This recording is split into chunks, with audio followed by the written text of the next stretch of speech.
Hello, reader. Thank you for joining us.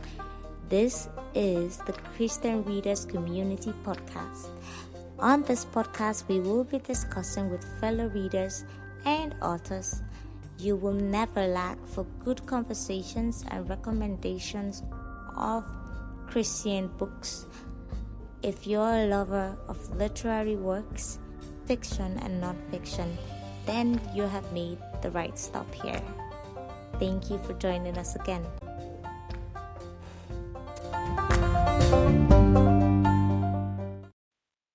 Praise Chidinma Abraham, also known as PeculiarPraise, is a fast-budding speculative fiction writer and a Christian fiction author, an architecture student of the prestigious Obafemi Awolowo University, Osun State, Nigeria. Praise believes that historic, present, futuristic, imaginative worlds can be explored through the power of stories. Her dream is to change the world positively through creative media. When she's not writing, she's reading, designing, or cuddled up in a secret place with her invisible bestie.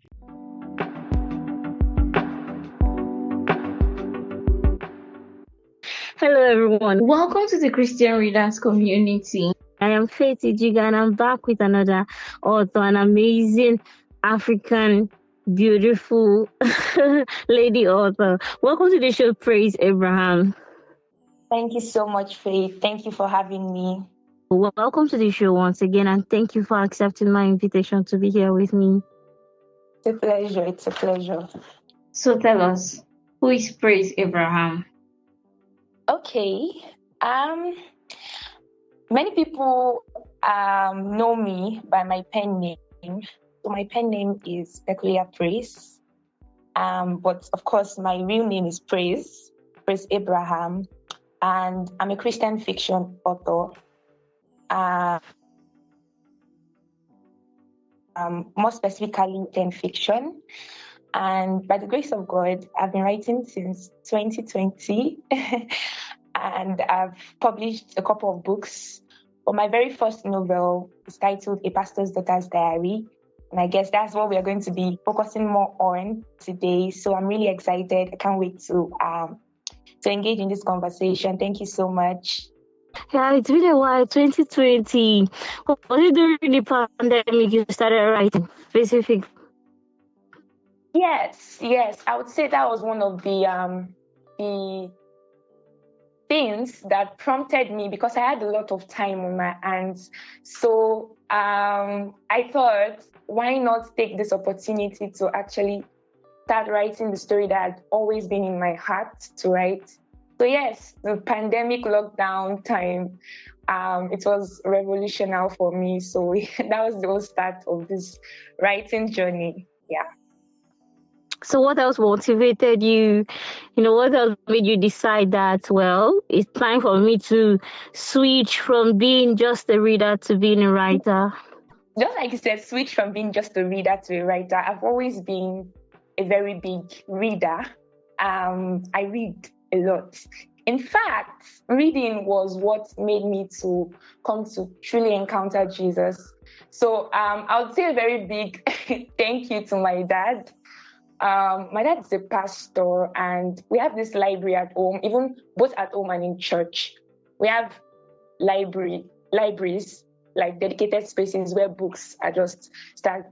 Although most of the books were non-fiction, however, I was always drawn to reading these hard copy books and I really, really enjoyed stories. I mean, those books that contain stories, especially stories about the supernatural, it really, really grabbed my attention. So in 2020, during the lockdown period, I had just gotten my phone.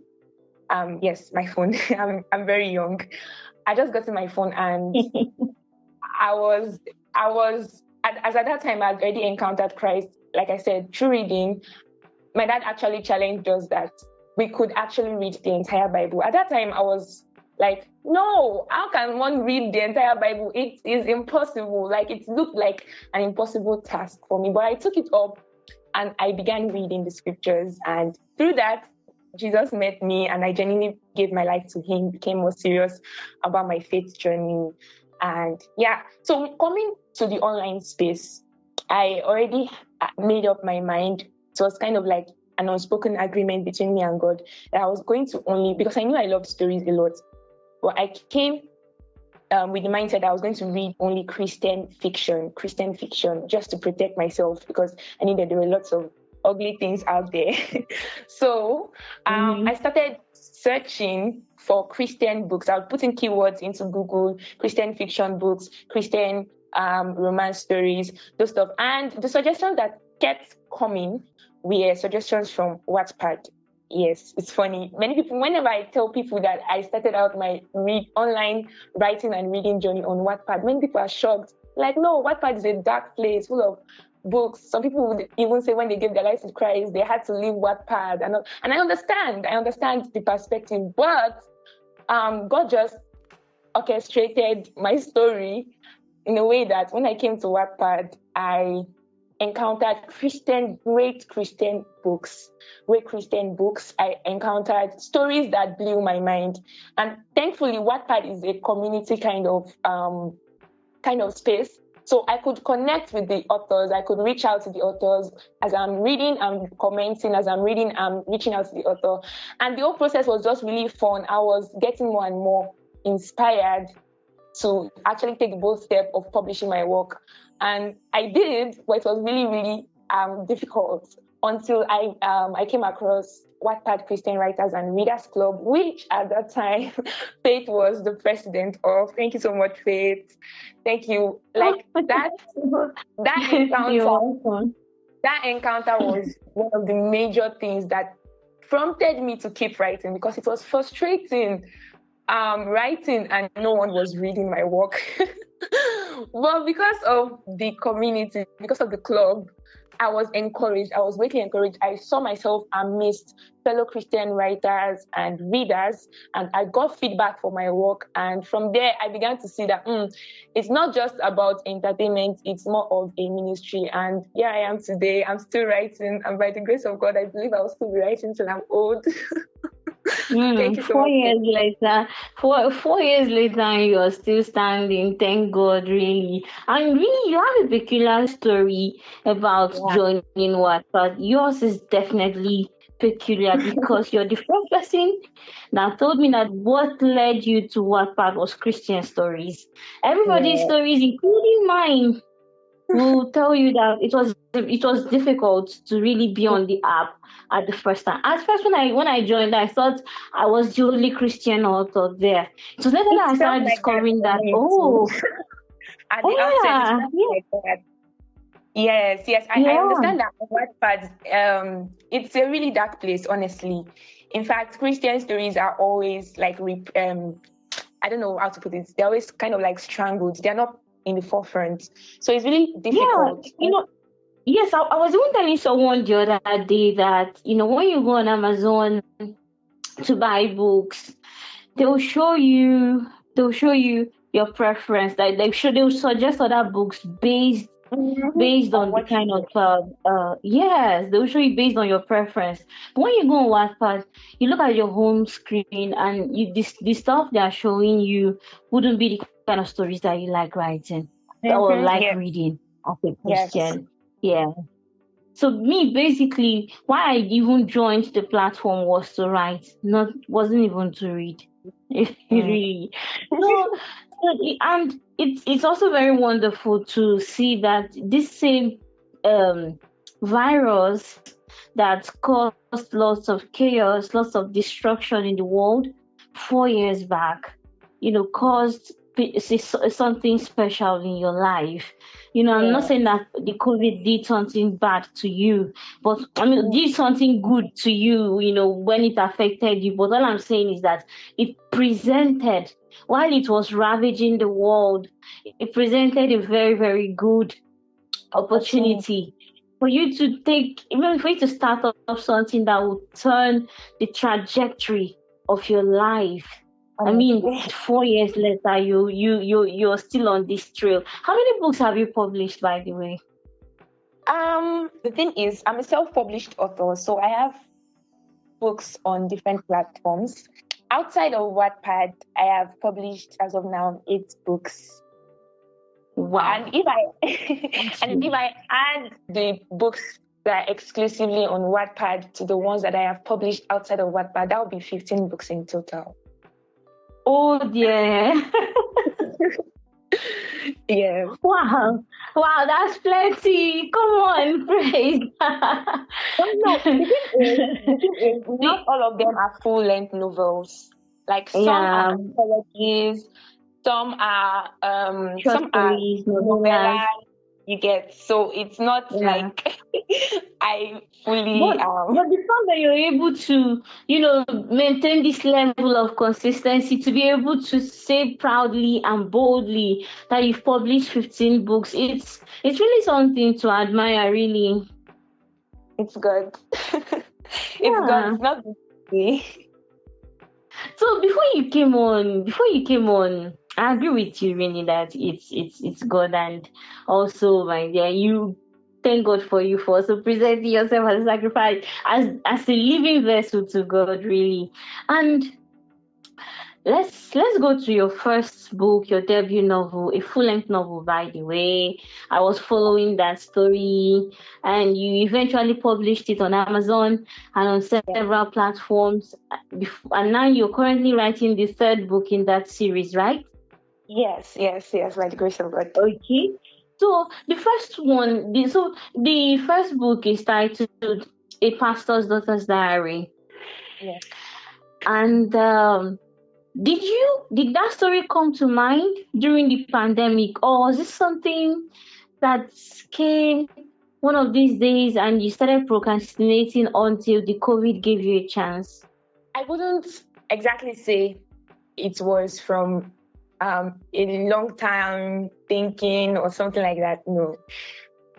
It was basically based on two things. The story came out from two things.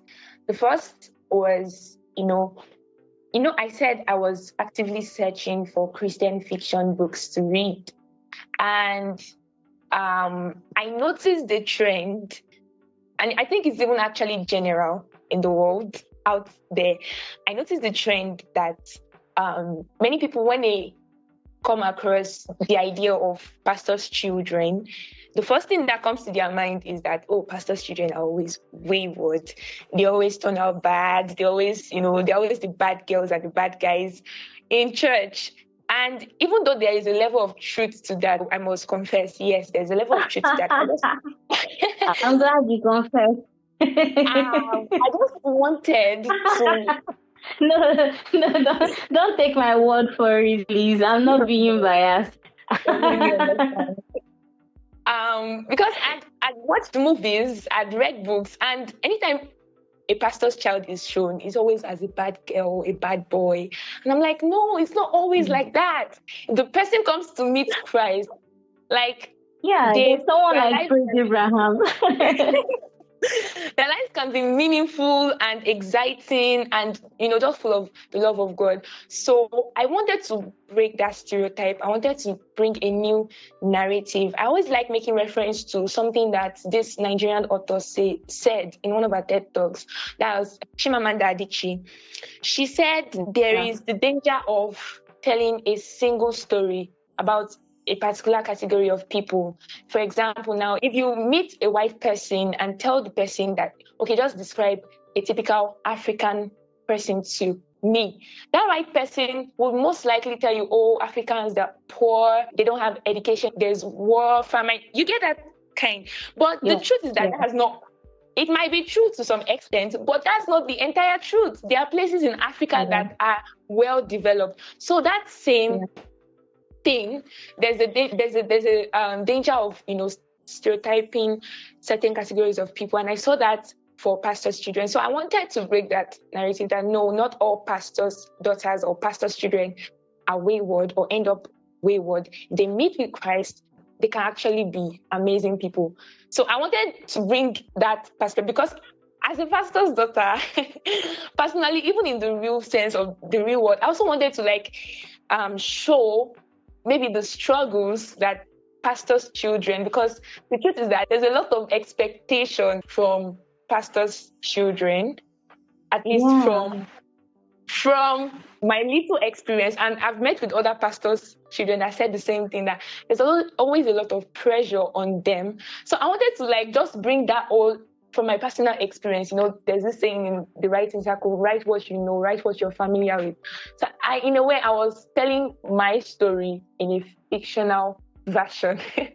I always tell people, especially the first book, A Pastor's Daughter's Diary, in the series, the Supernatural Diary series, it's more or less 70% of the story is my story, but I just fictionalized it. Yay! So if anyone wants to learn more about it, the person should just go and pick up your book. No. Okay, disclaimer. So the Pastor's Daughter's Diary started out as a how do I put it? It's there's this word, slice of life. I think there's this genre of book. There's this genre of book that is slice of life, and that was what I actually started out the novel to be. But as I continued along in the story, I changed the trajectory, and I started writing more of supernatural, because that was where I found my writing style. That was where I found my writing voice. And I began to write more things about the supernatural, what it feels like, what it means when you are filled with the Holy Spirit, what it means to encounter God, and on like that. So a big disclaimer: although I have had certain supernatural experiences in my life, to the glory of God, most of the things I wrote there, because you would see things like angels, demons, all those things, I have not experienced those.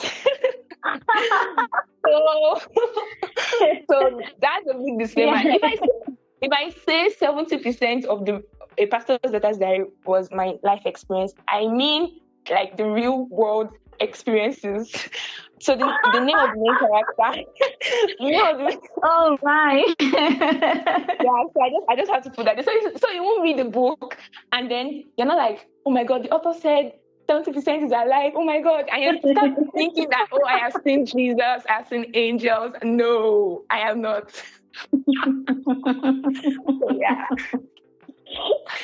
Oh my! Those are the fictional aspects of the book. Thank you. Thank you so much, Praise. Oh my, we are out of time, really. I wish we could talk more, because I really enjoyed this conversation. But I'd really like to ask you about the supernatural aspect of your book and lots more. But the thing is, now we'll do this quickly before we go. Okay. Tell us about you, just quickly.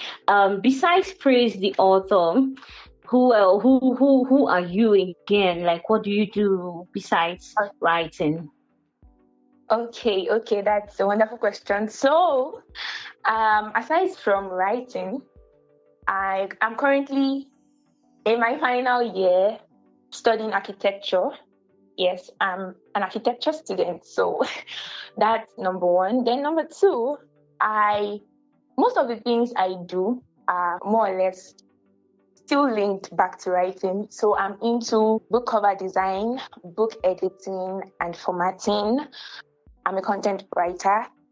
And yeah, most of the things I do revolve either around designing and writing. So those are the two major things that I do outside. Oh, and I also sing. I'm in the choir. So yeah, those are